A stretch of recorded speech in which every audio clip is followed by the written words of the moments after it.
नमस्कार प्यारे साथियों, मैं नीरज शर्मा आपके अपने परिवार रोजगार विद अंकित में सभी प्यारे बच्चों का हार्दिक स्वागत करता हूं। दोस्तों, आशा करता हूं कि आप बहुत अच्छे होंगे। सभी प्यारे बच्चों को प्रणाम, सभी को नमस्ते, सभी को दोपहर की नमस्ते भाई। तो कैसे हैं सभी बच्चों को गुड नून। तो प्यारे बच्चों एकदम अच्छे हैं, आप लोग बढ़िया हैं। चलिए, तो सभी प्यारे बच्चों को हार्दिक शुभकामनाएं अपने परिवार रोजगार विद अंकित में आने के लिए। ठीक है, तो जल्दी से मेरे प्यारे दोस्त सभी लोग जुड़ जाएंगे। और बच्चों, जैसा कि आप जानते हैं, आज आपकी हिंदी की पहली क्लास है और प्यारे बच्चों डेमो भी है। ठीक है ना, तो बच्चों जल्दी से आप लोग सब जुड़ जाइएगा। फिर प्यारे बच्चों हम डेमो को स्टार्ट करते हैं और बहुत अच्छे से समझते हैं। ठीक है ना, और सारी चीज़ों को जानते हैं, हमें क्या क्या पढ़ना है, पेपर में क्या क्या पूछा जाता है। पीछे जो हमारा एग्ज़ाम हुआ है 2023 वाला, उसमें क्या क्या पूछा गया था, वही सारी चीज़ें हमें जाननी है अच्छे से। ठीक है, तो चलिए दोस्तों, सभी को नमस्ते, जय हिंद, लव यू प्यारे बच्चों। आइए, तो बेटा आज हमारी पहली डेमो है। बहुत ही अच्छे से आप लोगों को अपना बेटा परीक्षा की तैयारी करनी है। लेकिन सबसे पहले प्यारे बच्चों में एक बात आपको बता देना चाहता हूँ। बेटा चंद्रा कुमार, वॉइस कम है। वॉइस तो बेटा मेरी आवाज़ यहाँ से बोलूँगा ना, आपके घर भी पहुँच जाएगी, है ना, कोई बात नहीं। तो बच्चों सबसे पहले मैं एक बात आपको बताता हूँ कि आप एक अर्धसैनिक बल की तैयारी कर रहे हैं, है ना, जिसमें बेटा एक हेड कांस्टेबल बहुत अच्छा एक पद होता है, एक जॉब होती है ना, जिसमें बेटा आप एक बाबू लाइन की एक नौकरी होती है, जिसमें आपको ऑफिशियली वर्क करना होता है, ऑफिस का कार्य करना है आपको, ना ही बॉर्डर पे जाना है, ना ही कोई वैसा कार्य करना होता है ना। बहुत ही अपने आप में एक स्टैंडर्ड नौकरी होती है, अच्छी नौकरी में मानी जाती है। जय भीम भाई प्यारे बच्चे, आकाश वर्मा। ठीक है, आइए बच्चों, तो सबसे पहले बच्चों आप जानेंगे क्लास का टाइम टेबल क्या है ना, उसके बाद आगे की बातें करते हैं। ठीक है ना मेरे बच्चे, वेरी गुड। तो बेटा सबसे पहले आपको 10 बजे मैथ की क्लास मिलती है, ठीक है, जो सुबह 10 बजे होगी। ठीक है बच्चों, फिर 11 बजे बच्चों कंप्यूटर की क्लास मिली होगी शिवम सर के माध्यम से, है ना, वेरी गुड। फिर प्यारे बच्चों जनरल इंटेलिजेंस जो बेटा 12 बजे आपकी क्लास होती है। ठीक है ना, तो आपको अच्छे से ये समय नोट कर लेना है। 2 बजे आपकी हिंदी की क्लास हुआ करेगी बच्चों, है ना, आज पहली क्लास है। और प्यारे बच्चों 8 बजे शाम को आपकी इंग्लिश की क्लास होगी। जो बच्चे इंग्लिश पढ़ना चाहते हैं वो शाम को 8 बजे सर के माध्यम से पढ़ लेना। ठीक है ना, और फिर प्यारे बच्चों क्लरिकल एप्टीट्यूड शिवम सर के द्वारा ये क्लास होगी। इसका समय नजर नहीं आ रहा है, ये सर तभी कराएंगे जब इस क्लास को समाप्त कर देंगे। ठीक है मेरे बच्चों, फिर आपको एकदम जीरो से सारी चीजें पढ़ने को मिलेंगी हर क्लास में। ठीक है, नैना पासवान, आवाज कम है बेटा, ऐसा तो नहीं हो सकता, आवाज अपने फोन की भी चेक कर लीजिए एक बार। ठीक है, चलो, बहुत ही बेसिक से पढ़ाऊंगा, बहुत ही बेसिक चीजें समझाऊंगा, एकदम छोटी छोटी बातें पढ़ाऊंगा आपको, अच्छे से सब लोग याद रखना। ठीक है ना, वेरी गुड। आते हैं, तो बच्चों इस बैच का क्या नाम है? बैच का नाम है बेटा अग्नि बैच। ठीक है, जिसकी आज पहली क्लास शुरू हो गई है हिंदी की, और इससे पहले भी बच्चों आपकी 2 क्लास हो चुकी हैं। ठीक है ना, वेरी गुड। तो बच्चों आपको एक तो ये पता होना चाहिए ये बैच कितने पैसे में आपको मिलेगा, है ना बच्चों। तो बेटा ये बैच आपको 640 रुपए में मिलेगा, जिसके लिए आपको 3 दिन ये कूपन कोड बेटा प्रयोग करना है। कौन सा? CAPF 20 मतलब 20। ठीक है ना, इस कूपन कोड को डाल लेंगे, जैसे कि आप कहीं भी जब ऐप को परचेज करेंगे, ऐप को डाउनलोड करके कोर्स खरीदेंगे, तो बेटा आपको ये कूपन कोड डालना है, जिससे कि ये 799 रुपए का जो बैच है आपका 640 का मिल जाएगा। ठीक है ना, 3 दिन मिलेगा भाई, और मात्र 3 दिन, याद रखना इस बात को भी, है ना, कभी आप लोग ये सोचे। ठीक है बच्चे, हाँ क्लियर है भाई। आते हैं, तो बेटा इसमें आपको क्या क्या मिलेगा। इसमें आपको देखो पहले तो लाइव क्लास मिलेगी, मॉक टेस्ट मिलेगा, डाउट ग्रुप मिलेगा बच्चों, क्लास नोट्स मिलेंगे, और जो बेटा अभ्यास है ना, जिनको बेटा बहुत ज्यादा अनुभव है, जिन टीचरों को, वो टीचर आपको इसमें पढ़ा रहे होंगे। ठीक है ना, रिकॉर्डेड क्लास मिलेंगी बेटा परचेज के लिए, बिल्कुल मिलेंगी भैया, बिल्कुल मिलेंगी बच्चों। अनुभवी अध्यापक आपको मिलेंगे इसमें, अच्छे से जो सारी चीजें आपको समझाएंगे और पढ़ाएंगे और आपके डाउट क्लियर करेंगे, है ना मेरे बच्चों। चलिएगा, तो बेटा बैच का नाम है अग्नि बैच, आपको अच्छे से पता ही है। आगे चलते हैं, और रजिस्ट्रेशन बच्चों इसके आज से शुरू, 20 तारीख से शुरू थे, क्लासें आज 26 जून से शुरू हुई हैं। ठीक है प्यारे बच्चों, क्लियर है ना, ये बात तो आपको अच्छे से पता ही है पहले से ही। आते हैं, वैलिडिटी कब तक होगी बच्चों? मेरे बच्चे वैलिडिटी इसकी तब तक होगी जिस दिन आपका पेपर का लास्ट नहीं हो जाएगा, उस दिन तक ये वैलिड रहेगा कोर्स आपके ऐप में। जब आपका पूरी तरह से एग्जाम समाप्त हो जाएगा, आपका पेपर हो जाएगा और बच्चों आप पेपर दे करके घर आ जाएंगे आराम से, उसके भी 2 दिन बाद ये कोर्स आपका हट जाएगा ऐप से। ठीक है ना? Very good. तो बच्चों देखो, आपको RWA रोजगार विद अंकित ऐप डाउनलोड करना है प्ले स्टोर से अपने फोन में। क्लियर मेरे भाई? फिर बेटा आप जब डाउनलोड कर लेंगे तो वो उसमें आपकी ईमेल आईडी, आपका नाम, आपका फोन नंबर, सब कुछ वो मांगेगा। सारी फॉर्मेलिटी आप पूरी करेंगे और पूरी करने के बाद आपको रोजगार विद अंकित ऐप में पहला ही ये ऑप्शन मिलेगा पेड कोर्स का। ठीक है, फिर पेड कोर्स पर आप क्लिक करेंगे, उसके बाद आएगा कि आप कौन सा कोर्स लेना चाहते हैं, अग्नि बैच। फिर आप बाय नाउ का ऑप्शन पर जाएंगे और बाय नाउ के ऑप्शन पर जाने के बाद आप यहां पहुंचेंगे और यहां पर आपसे कहेगा अप्लाई कूपन। यदि आपने अप्लाई कूपन कर दिया तो आपका 799 रुपए का बैच 640 रुपए का हो जाएगा, और यदि आपने ना किया तो बेटा फिर आपका पूरा पेमेंट यहां से कट जाएगा। इसलिए कूपन कोड अप्लाई करना मत भूलना, वरना मेरे बच्चों मैं मानता हूं कि 150 रुपए की सीधी सीधी हानि आपको होने वाली है। ठीक है ना? फिर बच्चों आप इसको जब कूपन को अप्लाई कर देंगे, CAPF20 है ना बच्चों, इसको आप अप्लाई कर देंगे। अप्लाई होने के बाद ये कहेगा पे ऑनलाइन और आपका पेमेंट आएगा यहां पर कट के 159 रुपए। मात्र आपको देने होंगे 640 रुपए बस, और 640 रुपए देकर आप पे ऑनलाइन लेकर आपका कोर्स आपके ऐप में आ जाएगा। सुबह बेटा कुछ बच्चे परेशान थे, मेरे पास पर्सनल मैसेज भी आए थे बहुत सारे बच्चों के कि सर हमारी क्लास ऐप में तो चल ही नहीं रही। बेटा 3 दिन तक ये क्लास आपकी यूट्यूब पर चलेंगी और 3 दिन जब डेमो पूरा हो जाएगा है ना बच्चों, तो फिर ये क्लास ऐप पर बेटा पहुंच जाएंगी और फिर आपको यूट्यूब पर कोई क्लास नजर नहीं आने वाली है। क्लियर है ना? तो मेरे बच्चों मात्र 3 दिन आपको ये क्लास यूट्यूब पर देखने को मिलेंगी। बहुत सारे बच्चों के डाउट थे सुबह कि सर ऐप हमने तो पैसा दिया है, सर जी हमारी क्लास क्यों नहीं चल रही है ऐप में? तो बेटा मैंने यही उनको बताया, मेरे प्यारे बच्चे ये क्लास 3 दिन आपकी यूट्यूब पर चलेगी और 3 दिन के बाद जब ये क्लास मंडे से शुरू होगी तो आपकी सीधी ऐप पर शुरू होगी, यूट्यूब से इसका कोई लेना देना नहीं होगा। प्यारे दोस्तों याद रखना, है ना मेरे भाई? चलिए, और पीडीएफ बेटा आपको क्लास की जस्ट बगल में ही मिलने वाली होगी। ठीक है? हाँ, चलिए तो बेटा हमको सबसे पहले जब हम किसी भी कार्य की शुरुआत करते हैं तो माँ सरस्वती को प्रणाम करते हैं, माँ सरस्वती का वंदन करते हैं, क्योंकि माँ सरस्वती ही विद्या की देवी हैं और बेटा इनका यदि आशीर्वाद हमारे ऊपर है तो हम हर चीज को पार कर जाते हैं, ये हमें मानना है। ठीक है ना? तो माँ सरस्वती को प्रणाम करते हैं, वंदन करते हैं और आगे चलते हैं। आइए मेरे प्यारे बच्चों, तो बेटा ये पाठ्यक्रम है 2023 के पेपर में जो BSF HCM सारे जो बेटा हेड कांस्टेबल के एग्जाम हुए थे जिनमें पूछा गया था। BSF वाले पेपर में इनसे क्वेश्चन आपको मिले थे, है ना? और मैं आपको वह सेट भी दिखा दूंगा जिसमें इन टॉपिकों से क्वेश्चन आए थे। कभी आपको ये रहे कि भैया सर ने तो ऐसा किया है, अपनी तरफ से टॉपिक सेट किए, नहीं, ऐसा कुछ नहीं है। जो टॉपिक BSF हेड कांस्टेबल ने पूछे थे, और बेटा इस बार जो सारे पेपर को कराने का जो ठेका है एक प्रकार से वो BSF के पास ही है ना? तो BSF ने पहले इन टॉपिकों से क्वेश्चन दिए थे हेड कांस्टेबल बच्चों के लिए। तो प्यारे बच्चों इन टॉपिकों से आपको क्वेश्चन मिलेंगे, याद रखना। ठीक है? जिनमें बेटा हिंदी आपको 20 क्वेश्चन आते हैं हिंदी के, है ना? आपके सिलेबस में कितने क्वेश्चन है हिंदी से? 20 क्वेश्चन पूछे जाते हैं और इन टॉपिकों से आते हैं। पहला बच्चों वर्णमाला। वर्णमाला बेटा हिंदी का बेस होती है, सबसे पहले हमें पढ़ना होता है इसको। ठीक है मेरे बच्चों? फिर बेटा संधि, समास, संज्ञा, सर्वनाम, क्रिया, विशेषण, कारक। ठीक है ना? कारक से बेटा क्वेश्चन आपको ध्यान रखना है, कभी कभी क्या करता है वो रिक्त स्थान बना के दे देता है वाक्य शुद्धि कराने के लिए, जो कारक के माध्यम से उसने दिए थे पीछे पेपर में, है ना? फिर बेटा तत्सम तद्भव। आप जानते हैं तत्सम शब्द जो होते हैं वो संस्कृत के होते हैं और तद्भव उन्हीं से उत्पन्न होने वाले शब्द होते हैं, तद्भव, जिनका बेटा बिगड़ा हुआ रूप हम रोज प्रयोग करते हैं। ठीक है ना? हम तत्सम संस्कृत के शब्द हम कितने बोलते हैं? कुछ भी नहीं बोलते यार, कभी नहीं प्रयोग करते, हमेशा तद्भव ही बोलते हैं हम लोग, है ना? बेटा विलोम शब्द, ये आपका शब्दावली से टॉपिक है जो उन्होंने ऐड किए हैं।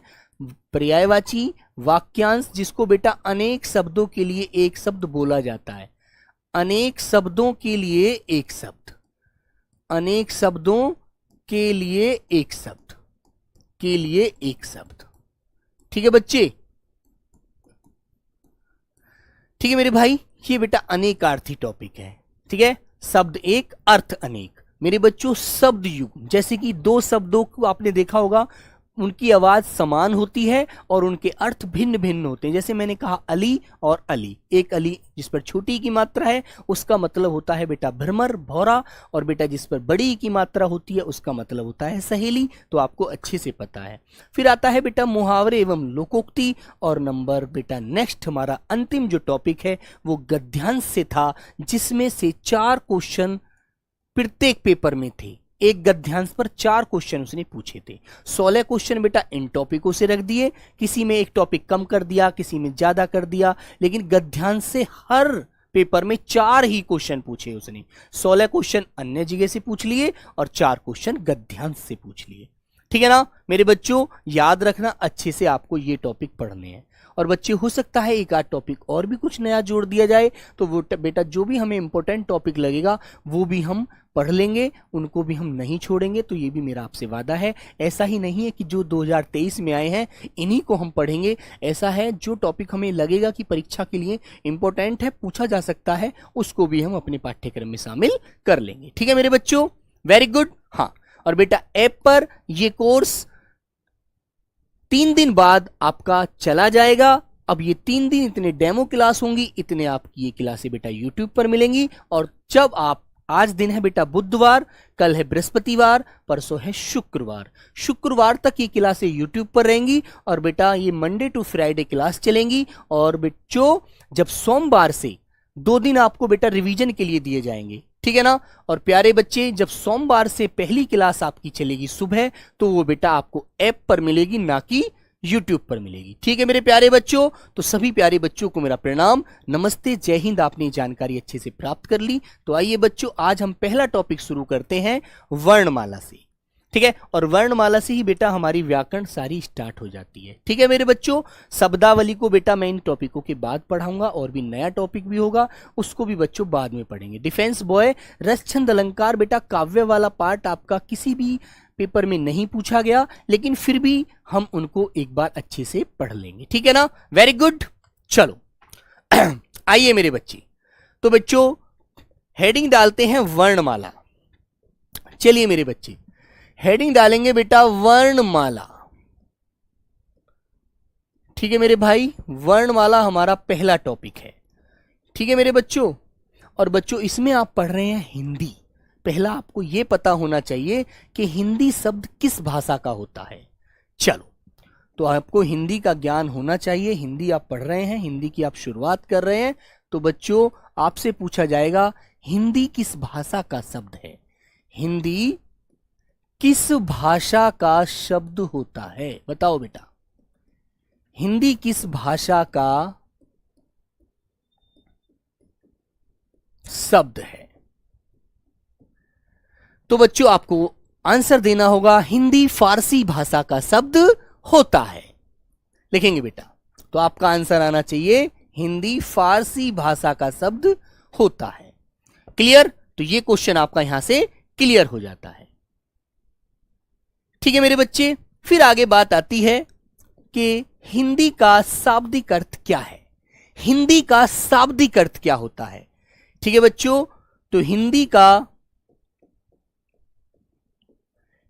का शाब्दिक अर्थ होता है बेटा हिंद, या हिंद से संबंधित।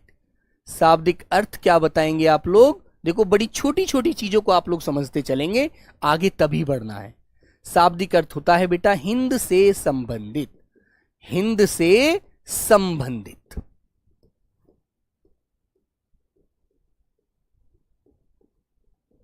हिंद से संबंधित। ठीक है मेरे बच्चों, ये आपसे पूछा जाए तो आपको ये बता देना है। वेरी गुड मेरे भाई। फिर बच्चों आपसे आगे एक बात पूछी जाती है कि हिंदी का भाषा चक्र बताइए, कि हिंदी हमारी कैसे भाषा का जो जन्म हुआ, हिंदी की जो उत्पत्ति हुई वो कैसे हुई, उसे आप हमें एक बार समझा दीजिए।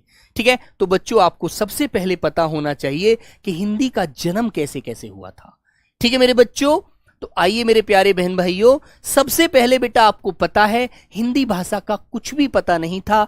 हिंदी भाषा मेरे बच्चों का कोई ज्ञान नहीं था, किसी को कुछ पता नहीं था। सबसे पहले हमारी जो भाषा हुआ करती थी वो बेटा संस्कृत भाषा थी। ठीक है कौन सी भाषा थी बच्चों? संस्कृत भाषा का ज्ञान था, और बच्चों हिंदी को कोई जानता भी नहीं था। फिर क्या होता है, धीरे धीरे संस्कृत भाषा में लोगों ने बुराइयां ढूंढनी शुरू कर दी।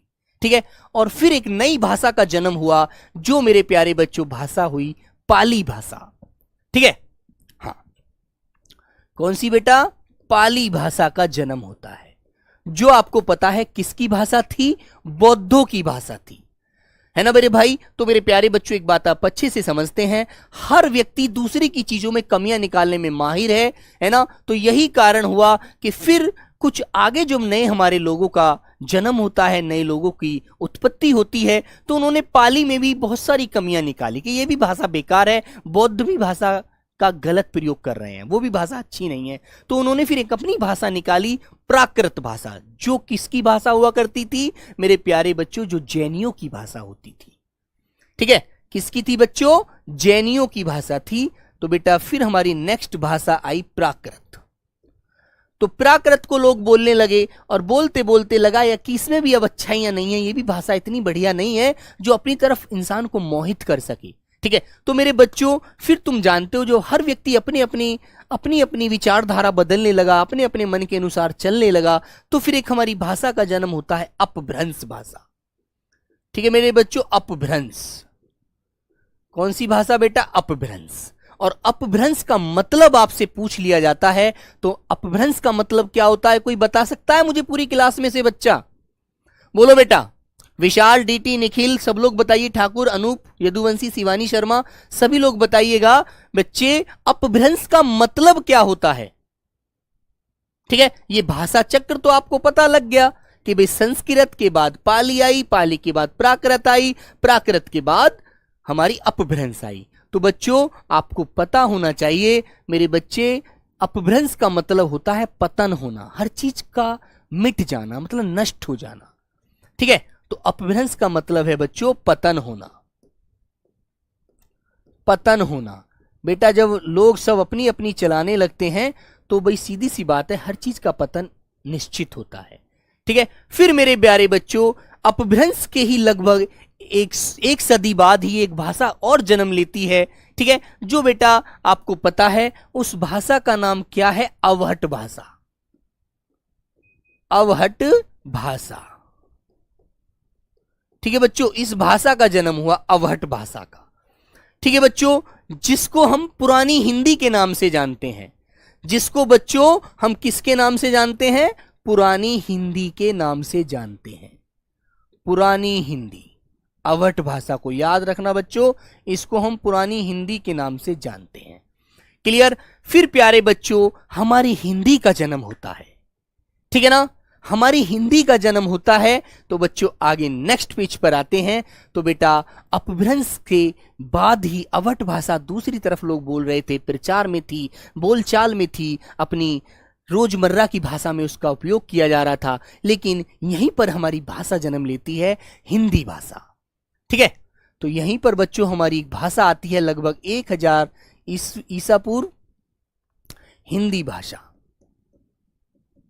ठीक है बच्चों, हिंदी भाषा का जन्म होता है, और हिंदी भाषा यहां पर बच्चों 3 भागों में बटी है आकर के। नंबर 1 प्राचीन हिंदी। ठीक है मेरे बच्चों, नंबर 1 प्राचीन हिंदी। ठीक है बच्चों, प्राचीन हिंदी। और दूसरी हुई बेटा मध्यकालीन हिंदी। मध्यकालीन हिंदी। ठीक है भैया। और बच्चों फिर आई हमारी आधुनिक हिंदी, जिसे अब हम रोज अपनी भाषा में प्रयोग कर रहे हैं, बोलचाल में ले रहे हैं। ठीक है बेटा, ठीक है। तो ये तीनों रूप हमें पता होने चाहिए। फिर एक बात आपको और ध्यान रखनी है प्यारे बच्चों, वह क्या यह बात ध्यान रखनी है कि ये बताइएगा हम वर्तमान में कौन सी हिंदी पढ़ते हैं, है ना? तो बच्चों हम वह हिंदी पढ़ते हैं जो हमारे हिंदी विद्वानों के द्वारा मानी गई है, जिसे बच्चों मानक हिंदी के नाम से जाना जाता है। ठीक है, तो बच्चे हम कौन सी हिंदी पढ़ते हैं इस समय? मानक हिंदी, जिसमें लोगों ने अपवाद भी बताए, त्रुटियां भी बताई, बोले ये नहीं ये सही है, ये नहीं ये सही है। तो हम मानक हिंदी का इस समय क्या करते हैं बच्चों? अध्ययन करते हैं। ठीक है मेरे प्यारे बच्चों, और अब एक बात मुझे आप बता दीजिएगा कि हमारी हिंदी किस लिपि के अंदर आती है? आप लोगों से ये क्वेश्चन चाहता हूं मैं, तो सब मेरे प्यारे बहन भाई एक बार मुझे बताएंगे हिंदी भाषा की लिपि क्या है। इतना तो आपको देखो मेरे साथ साथ रिवीजन करते चलना है, ठीक है, तभी मजा आता है पढ़ने का, वरना ऐसा नहीं है यदि आपको बाद में किताब खोलकर पढ़ना पड़े, ये नोट्स पढ़ने पड़े, तो फिर मजा नहीं आता पढ़ने का, है ना। पढ़ने का मजा तभी है कि हमको हर क्वेश्चन का डाउट साथ के साथ क्लियर होता रहे। तो बेटा हमारी हिंदी की जो लिपि है वो है देवनागरी लिपि। कौन सी बेटा? देवनागरी लिपि। देवनागरी लिपि बच्चों, ठीक है मेरे बच्चे, हम कौन सी हिंदी का अध्ययन, कौन सी लिपि में अध्ययन करते हैं? हिंदी का देवनागरी लिपि में। और बेटा पुराण और शास्त्रों में बताया गया है कि देवनागरी लिपि को मां सरस्वती के द्वारा लिखा गया था। ठीक है, एक क्वेश्चन पूछ लिया जाता है कभी कभी, बेसिक क्वेश्चन, कि बताइए देवनागरी लिपि का लेखन किसके द्वारा किया गया था। ठीक है, और बेटा आपको यह भी पता होना चाहिए कि लिपि होती क्या है। लिपि के माध्यम से हम किसी भाषा को पढ़ते हैं, लिखते हैं, उसमें शब्दों का योग करते हैं और उसके द्वारा एक बेटा बड़ी इकाई वाक्य का प्रयोग करते हैं। लिपि का मतलब होता है वर्णों को जोड़ करके एक सार्थक रूप देना, और बेटा एक उसमें मतलब एक रेखा में या एक धागे में बांधना। ठीक है, क्लियर है ना बच्चे? तो बच्चों आप लिख देना कि मां सरस्वती के द्वारा, मां सरस्वती के द्वारा देवनागरी लिपि को लिखा गया था। देवनागरी लिपि को लिखा गया था। और बच्चों ये तो आपको पता ही होगा कि देवनागरी लिपि में किधर से किधर को लिखा जाता है? लिखा गया था। तुमने एक बात ध्यान दियो तो आपको एक बात ध्यान होगी, जब मां सरस्वती का आप कोई भी पिक्चर देखते हैं, कोई भी बेटा उसकी छाया चित्र देखते हैं, तो माता रानी के हाथ में आपने हंस का एक बेटा पैच देखा होगा, और जिससे माता रानी के हाथ में आपने लिखते हुए उसको नजर आया होगा आपको, है ना। क्लियर? तो आपसे क्वेश्चन पूछा जाता है कि ये बताओ देवनागरी लिपि किधर से किधर को लिखी जाती है? दाएं से बाएं लिखी जाती है या बाएं से दाएं लिखी जाती है? तो बायां बेटा लेफ्ट हैंड होता है, हमारा उल्टा हाथ। तो याद रखना देवनागरी लिपि को बाएं से दाएं लिखा जाता है। ठीक है, तो बेटा आप लिख देंगे देवनागरी लिपि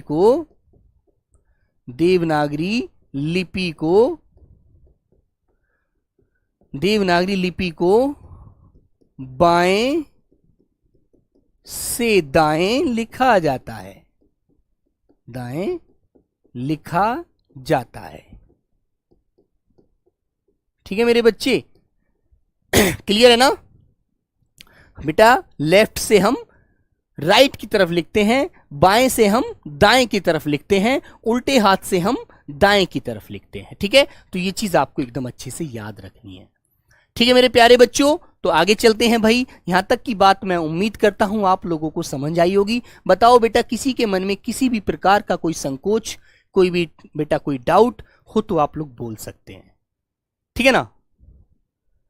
ठीक है ना? विपिन जायसवाल जी, सभी नहीं लिखी जाती बेटा, खरोष्टी लिपि आप पढ़ेंगे तो दाएं से बाएं लिखी जाती है। ठीक है, बहुत सारी लिपियों में आपको अंतर मिलेगा।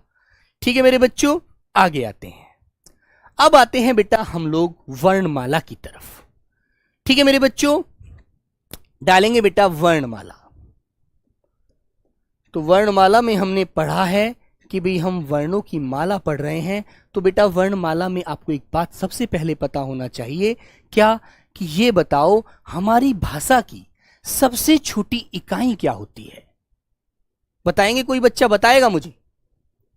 बोलिए प्यारे बच्चों, बोलो हमारी भाषा की सबसे छोटी इकाई क्या होती है? और आप लोगों से मैं इस क्वेश्चन का आंसर चाहता हूं। तो बच्चों आपको पता होगा हमारी भाषा की सबसे छोटी इकाई जो होती है वो वर्ण या बेटा ध्वनि होती है। ठीक है, याद रखेंगे। लिखिए बच्चों, लिखिए वर्णमाला की सबसे छोटी इकाई, सबसे छोटी इकाई ध्वनि या बेटा वर्ण होती है। और वर्ण को प्यारे बच्चों हम अक्षर भी कहते हैं, ठीक है ना, याद रखना। क्लियर? अक्षर भी कहते हैं। अक्षर का मतलब क्या होता है जानते हो आप लोग? अक्षर का मतलब वो होता है जिसको मिटाया नहीं जा सकता। ठीक है, तो बेटा आपको पता होना चाहिए अक्षर का मतलब होता है जिसको मिटाया नहीं जा सकता, जिसका क्षर माने नष्ट नहीं किया, जिसको मिटाया नहीं जा सकता। ठीक है बच्चों, जिसका क्षर नहीं किया जा सकता, नहीं किया जा सकता है,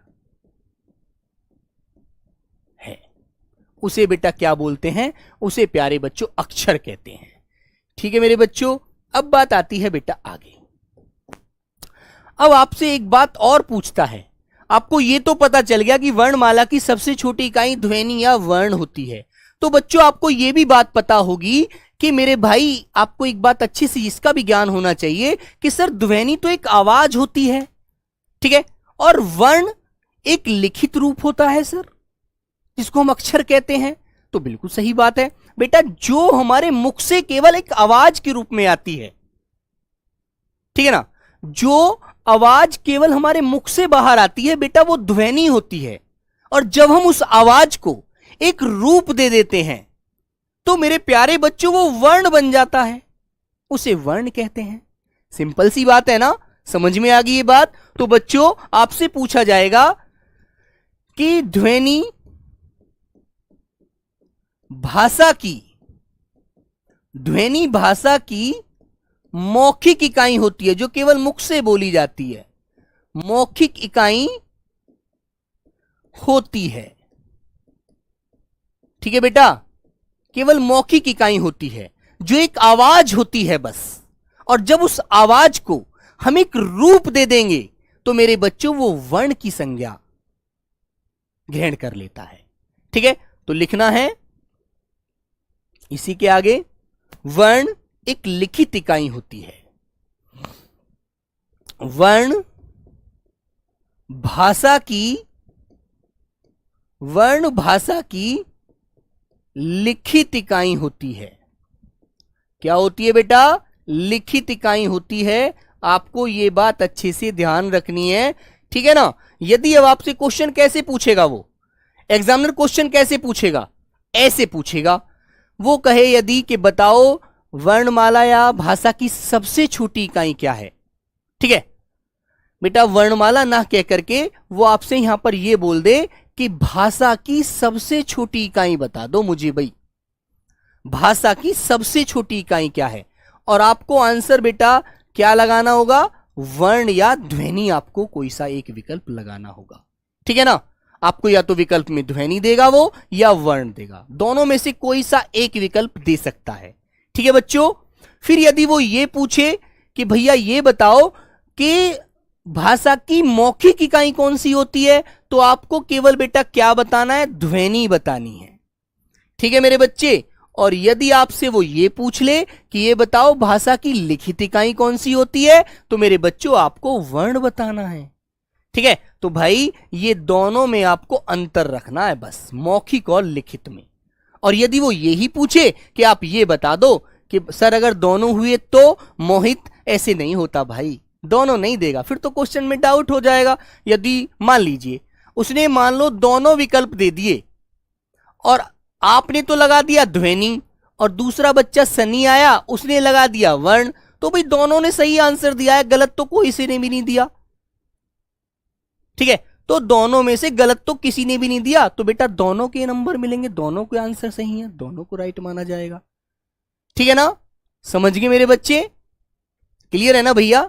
हाँ, तो बेटा यहां तक की बात आपको समझ में आई या नहीं आई ये बताइए। बोलो बच्चों, दोनों कभी आते भी नहीं है, याद रखना एक ही देगा वो अपने आप को गलत नहीं ठहराएगा भैया, वो अपने आप को थोड़ी फंसाना चाहता है। आते हैं आगे। अब आता है बेटा क्या, आपसे कहेगा भाषा की सबसे छोटी सार्थक इकाई बता दो। अगला पॉइंट, भाषा की सबसे छोटी सबसे छोटी सार्थक इकाई, सबसे छोटी सार्थक इकाई कौन सी होगी बेटा?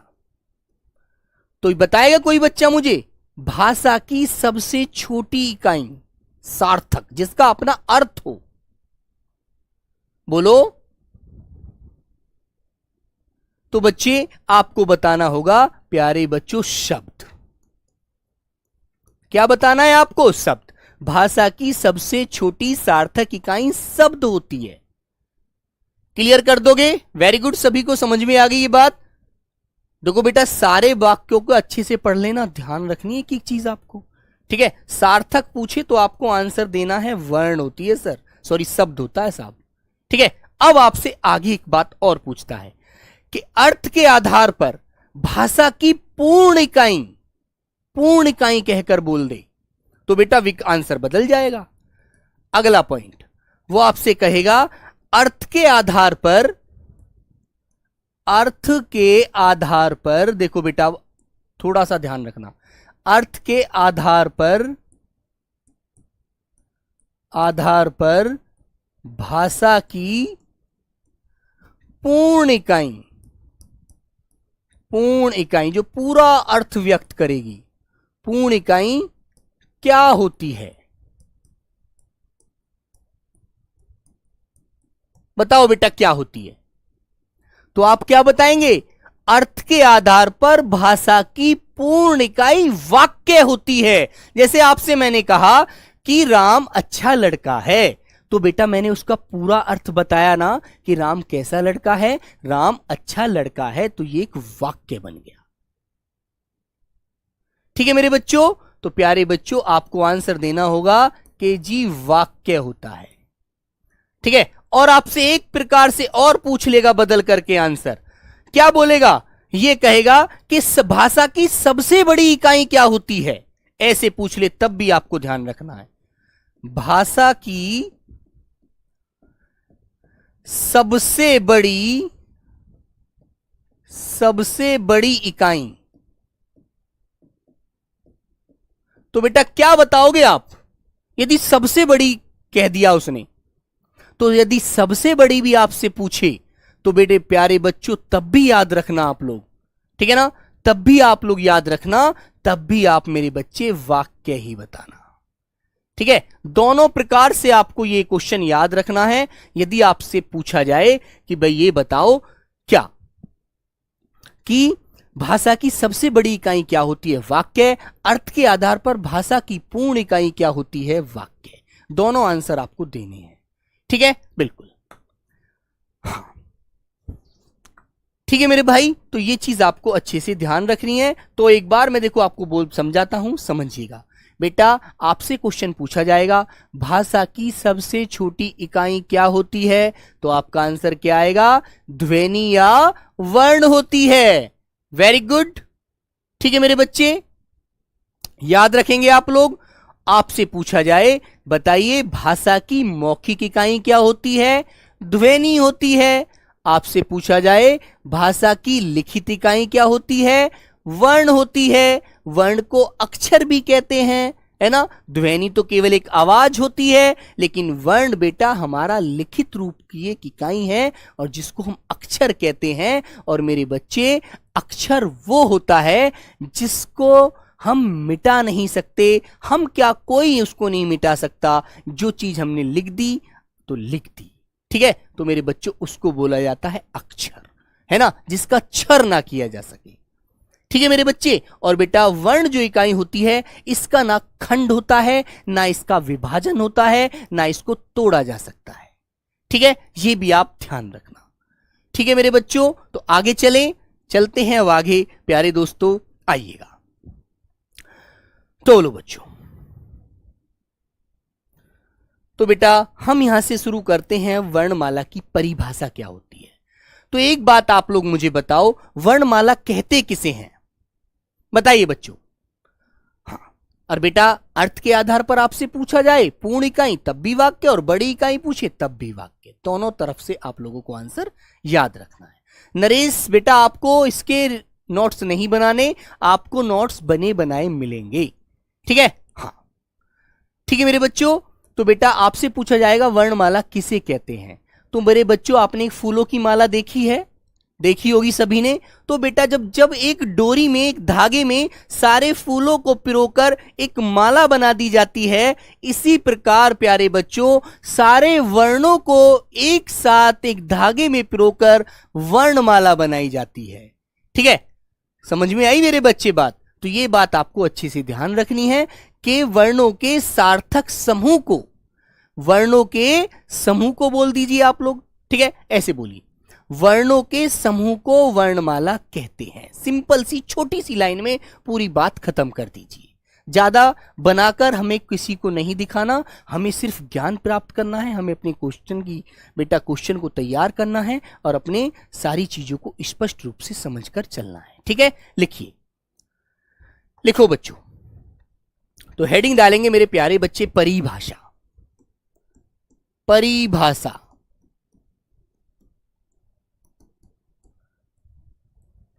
लिखिए बच्चों, लिखेंगे वर्णों के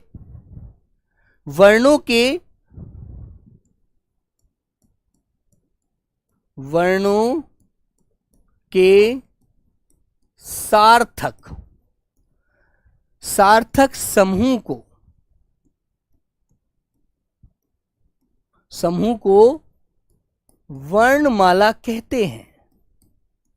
वर्णमाला कहते हैं। ठीक है मेरे बच्चे, क्या कहते हैं बेटा? वर्णमाला कहते हैं। या बच्चों आप ऐसे भी लिख सकते हैं, वर्णों के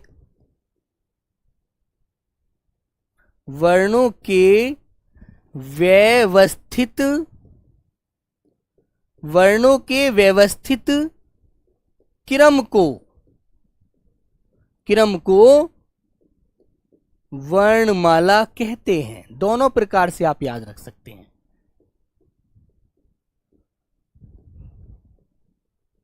वर्णमाला कहते हैं।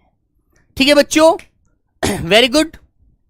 हाँ ठीक है मेरे भाई, इस तरह से आप एकदम सिंपल छोटे रूप में इसको याद रख लीजिए। अब प्यारे बच्चों आपसे पूछा जाएगा कि ये बताओ बच्चों कि हमारी हिंदी वर्णमाला में वर्णों की संख्या कितनी होती है? बोलो बच्चों। ठीक है, हाँ ठीक है मेरे भाई। या बच्चों इसको आप यहां से सार्थक को हटा दोगे, नहीं तो फिर आप इसमें फिर फंसे रहोगे कि सर जी वर्णों में सार्थक रूप कहां से हम व्यक्त करें। इस चीज में आपको मन डाउट में चला जाएगा। ठीक है, तो ये चीज आप बिल्कुल ध्यान रखें। आप बिल्कुल बेसिक सी बात याद रखेंगे, वर्णों के व्यवस्थित क्रम को वर्णमाला कहते हैं, वर्णों के समूह को वर्णमाला कहते हैं। समूह मतलब एक साथ मिलकर जो हम उन्हें पढ़ते हैं। ठीक है, या बच्चों लिख सकते हैं आप लोग, वर्णों के सुव्यवस्थित समूह को वर्णमाला कहते हैं। या आप ऐसे लिख लीजिएगा। ठीक है,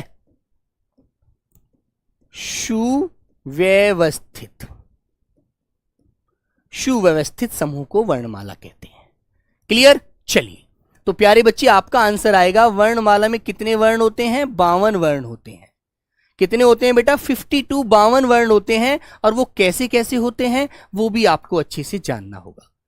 ठीक है, हाँ आइए चलो बच्चों, तो बेटा हम 52 वर्ण जो पढ़ेंगे वो कौन कौन से पढ़ेंगे वो आपको जानने हैं। तो बच्चों पहले हमें पता है हमारे जो वर्ण हैं वर्णमाला की वो कितने भागों में बटे हुए हैं? 2 भागों में बटे हुए हैं, स्वर और व्यंजन।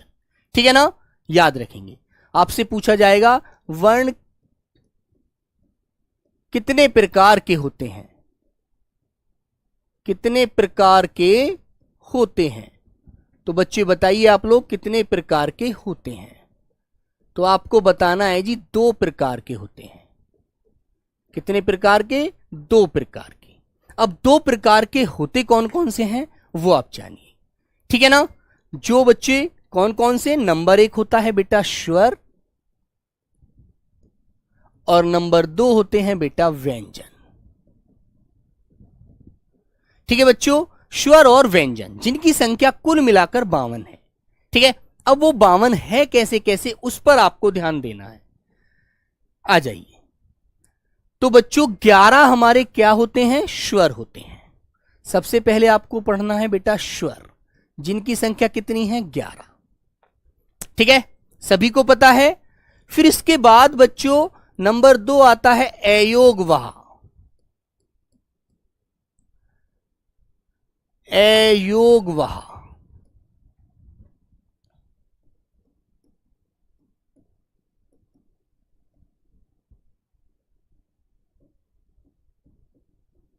जिनकी संख्या कितनी है बेटा 2। अयोगवाह वर्ण कितने होते हैं 2 होते हैं। ठीक है, फिर प्यारे बच्चों आपको पढ़ने हैं बेटा व्यंजन, जिसमें से व्यंजन को आप 3 भागों में तो कम से कम पढ़ेंगे बेटा। वो कैसे कैसे? हाँ, नंबर 1 प्यारे बच्चे 25 पढ़ेंगे आप स्पर्शी व्यंजन। 25 होते हैं आपके स्पर्शी व्यंजन। ठीक है, 25 होते हैं स्पर्शी व्यंजन। 2 होते हैं बेटा उत्क्षिप्त, ठीक है, ताड़नजात व्यंजन।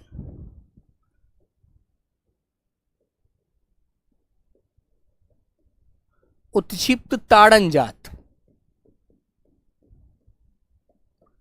और बेटा इन्हें द्विगुण व्यंजन भी कहा जाता है, द्विगुण। ठीक है, इन्हें द्विगुण भी कहते हैं। इनमें 2 गुण वाले व्यंजन भी होते हैं, है ना बच्चों, जो आपको अच्छे से पता होगा। ठीक है ना? हाँ बेटा, अंगा और अहा जो होते हैं वो अयोगवाह होते हैं। सब लोग आगे चलेंगे। और फिर आएगा बच्चों नंबर 3, हमारे 4 व्यंजन होते हैं मेरे बच्चों, जो हमारे कौन से होते हैं? ठीक है,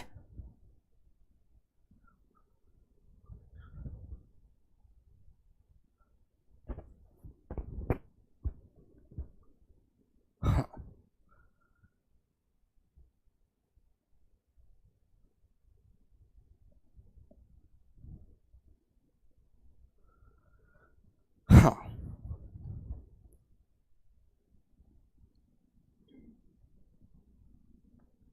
4 होते हैं बेटा संघर्षी, संघर्षी व ऊष्मीय। ठीक है, संयुक्त व्यंजन बेटा, संयुक्त व्यंजन बाद में आएगा। ठीक है ना? सर रिपीट करिए।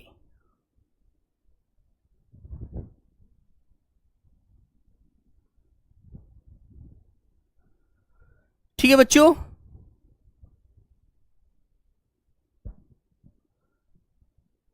और 4 हो जाएंगे बेटा आपके अंतस्थ व्यंजन।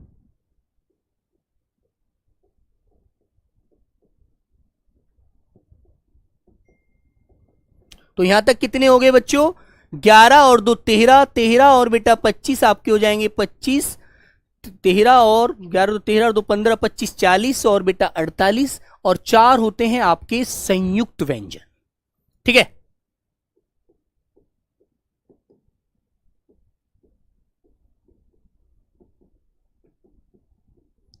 संयुक्त व्यंजन जो बेटा 2 ध्वनियों के योग से बनते हैं। ठीक है ना? Very good. तो यहां तक की बात समझ में आई आपको? ठीक है बेटा, संघर्षी ऊष्मीय जो होते हैं, जो हमारे शय शय है और है होते हैं ना, तीनों शय और है वो संघर्षी ऊष्मीय होते हैं। अंतस्थ व्यंजन बेटा हमारे येरे लेवे जो होते हैं। ठीक है ना? और प्यारे बच्चों संयुक्त व्यंजन होते हैं 6 क्षत्रिय होता है, ज्ञ ज्ञानी त्रि त्रिशूल और शेष श्रैमिक। ठीक है, तो वो मैं आपको अच्छे से अभी समझाता हूं। तो आइए बच्चों समझ लेते हैं आगे। तो यहां तक की बात समझ में आ गई आपको? बोलो, यहां तक की बात आपको सब समझ में आ गई बच्चे? इनके आगे मैं इनके वर्ण भी लिख देता हूं, वो भी आपको याद रखने हैं।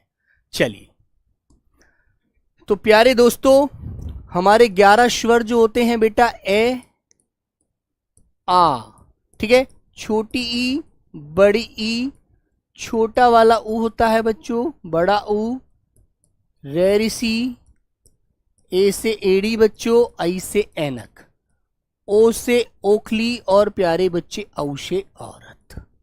ठीक है, ये हमारे होते हैं 11 स्वर। ठीक है ना? फिर बच्चों अयोगवाह जो होते हैं हमारे अंगा और बच्चों अहा विसर्ग वाला। ठीक है, ये होते हैं। और प्यारे बच्चों जो हमारे स्पर्शी व्यंजन होते हैं जो कै से लेकर मैं तक होते हैं, कै से लेकर मैं तक। और बेटा हमारे उच्चित ताड़नजात जो ध्वनियां हैं जिनके नीचे बेटा ये ताड़नजात लगा होता है वो होती हैं अड़ और ढ। ठीक है, इन्हें बेटा तीन नाम से हम जानते हैं, उत्क्षिप्त, ताड़नजात व द्विगुण। और संघर्षी ऊष्मीय जो होते हैं वो बच्चों शय, शय, से और है होते हैं। ठीक है, और अंतस्थे जो होते हैं बेटा ये रे, ले, वे और बेटा है होते हैं। सॉरी, है तो ऊपर आ जाएगा, इसमें नहीं आनी। ठीक है, और बच्चे संयुक्त व्यंजन जो होते हैं हमारे प्यारे बच्चे गै ज्ञानी होता है, सॉरी छह क्षत्रिय होता है, त्रै त्रिशूल होता है, शय श्रैमिक हो जाएगा बच्चे, शय श्रैमिक हो जाएगा और बेटा गै ज्ञानी हो जाएगा। ठीक है, तो ये आवाज हमें पढ़नी है, ये ध्वनियां हमें पढ़नी होंगी। ठीक है ना। हाँ, और बच्चों इनकी संख्या जो होती है वो 25 होती है, वो आपको अच्छे से पता है। ठीक है, तो ये 52 वर्ण हम पढ़ेंगे, अच्छे से समझेंगे, एक एक वर्ण का बेटा मैं आपको पोस्टमार्टम पूरी तरह करके दिखाऊंगा। ठीक है ना। हाँ ठीक है भाई, बिल्कुल। चले, चलो, तो यहां तक की बात आपको समझ आ गई। लिखना है क्या सर जी? बेटा नहीं दलवीर जी, लिखना नहीं है आपको, कुछ नहीं लिखना। लिखी लिखाई पीडीएफ आपको मिलेगी आपके लिए बच्चे, आपके ही कुछ बहन भाई हैं जो आपके लिए पीडीएफ लिख करके आपकी क्लास की बगल में डाल दी जाएगी, और वहां से आप उस पीडीएफ के माध्यम से ही अपनी यहाँ क्लास करिएगा और उससे रिवीजन कर लीजिएगा। और आपको कुछ किसी भी बुक से, ठीक है ना बेटा, आप जो भी टॉपिक आपको पढ़ाया जाए उससे आप पढ़ते रहिएगा। ठीक है ना। अभी केवल आप क्लास कीजिएगा, अभी आपको रिवीजन भी नहीं करना, पहले तो आप सारा कोर्स पूरा कर लीजिए। ठीक है ना। हाँ सर, तीनों शय का उच्चारण, बेटा तीनों शय का उच्चारण बताऊंगा, तालु से, मूर्धा से और दंतोष्ठ से। ठीक है, कहां कहां से होता है, क्लियर। तो बच्चों ये सारी चीजें मैं आपको एक एक चीज समझाकर चलूंगा, एक एक चीज बताऊंगा, कौन से हमारे लघु स्वर हैं, कौन से दीर्घ स्वर हैं, कैसे कैसे हमें उन्हें पढ़ना है। ठीक है ना। नहीं बेटा, आपके पेपर में आईएफएस जो शुक्ला जी आपने देखा है ना कि आपके में रचना एवं रचनाकार से कोई संबंधित क्वेश्चन नहीं आया था पीछे। ठीक है, पुराने पेपर बेटा गवाह हैं, और वो आप कहेंगे तो पुराना पेपर मैं आपको भेज दूंगा, उसमें आप एक बार चेक कर लेना, वरना आप भी देख सकते हैं। ठीक है, कि पुराने 2023 वाले पेपर में बीएसएफ हेड कांस्टेबल ने जो एग्जाम कराया था, ठीक है, उसमें बच्चों कहां से क्या क्या आया है वो सारी चीजें आप समझ लीजिएगा। ठीक है, वो सारा सिलेबस आप देख लेंगे कि कहां से क्या क्या पूछा था, तो आपको पता भी चल जाएगा। ठीक है ना बच्चों, तो ये सारी बातें आपको अच्छे से समझनी है, अच्छे से जाननी है। ठीक है मेरे भाई, वेरी गुड। ठीक है ना। वैसे बेटा आपको पता है हमारे स्वर 11 और व्यंजन 33 होते हैं। मूल रूप से क्वेश्चन पूछा जाता है कि बताइए हिंदी में स्वरों की संख्या है 11 और व्यंजन होते हैं 33। ठीक है, बस इतनी सी बात आपको मिलती है, यहां से और कुछ नया आपको देखने को नहीं मिलता है। ठीक है, तो प्यारे बच्चे कल हम शुरू से इसको शुरू कर रहे हैं, ठीक है मेरे भैया, जिसमें बेटा हम सुबह जो शुरू करेंगे कल को क्लास को स्वरों से शुरू करेंगे और स्वरों के बारे में समझेंगे कि हमारे स्वर कौन कौन से होते हैं। ठीक है, कैसे कैसे होते हैं, कौन से लघु स्वर हैं, कौन से दीर्घ स्वर हैं, तो उनको आप अच्छे से समझेंगे। एक बार बेटा मैं शुरू से आपका मोटा मोटा रिवीजन करा देता हूं, आ जाइएगा। चलिए बच्चों, तो बेटा मैंने आपको बताया वर्णमाला का आज हमारा पहला टॉपिक था, जिससे पहले बच्चों मैंने आपको हिंदी के बारे में समझाया। हिंदी किस भाषा का शब्द है, फारसी भाषा का शब्द है। हिंदी भाषा का, हिंदी का शाब्दिक अर्थ क्या होता है, हिंद से संबंधित। ठीक है ना बच्चों।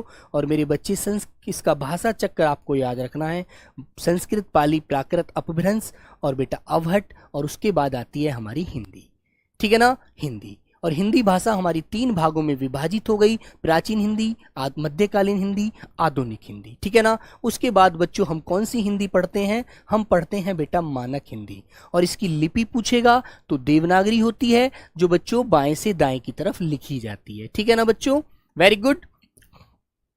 आगे बच्चों, भाषा की सबसे छोटी इकाई ध्वनि या वर्ण होती है। बेटा याद रखेंगे, वर्ण को अक्षर भी कहा जाता है। ठीक है ना। फिर प्यारे बच्चों, अक्षर किसे कहते हैं, जिसका क्षर नहीं किया जा सकता, जिसको मिटाया नहीं जा सकता। ठीक है। हाँ, फिर आता है बच्चों ध्वनि, भाषा की मौखिक इकाई होती है। ठीक है, क्या होती है, ध्वनि। फिर आपसे पूछा गया है वर्ण भाषा की लिखित इकाई होती है, और बच्चों भाषा की सबसे छोटी सार्थक इकाई शब्द होती है। तो यहां तक की बात आपको समझनी है और जाननी है। और फिर बच्चों अर्थ के आधार पर भाषा की पूर्ण इकाई क्या है? भाषा की पूर्ण इकाई क्या होती है?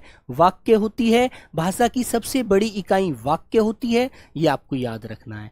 फिर प्यारे बच्चों हमारी वर्णमाला की परिभाषा आप सिंपल सी जानते हैं कि वर्णों के व्यवस्थित क्रम को वर्णमाला कहते हैं, वर्णों के सुव्यवस्थित समूह को वर्णमाला कहते हैं। इस प्रकार बच्चों फिर आपसे पूछा जाएगा कि बताओ हमारी हिंदी वर्णमाला में वर्णों की संख्या कितनी है? तो आपको बतानी है 52 होती है। और 52 कैसे कैसे होती है, क्या क्या होता है वर्णों में, हमारे कैसे वर्ण कैसे कैसे विभाजित होते हैं, तो वो आपने जाना कि हमारे हिंदी वर्णमाला में वर्ण 2 प्रकार के होते हैं, स्वर और व्यंजन।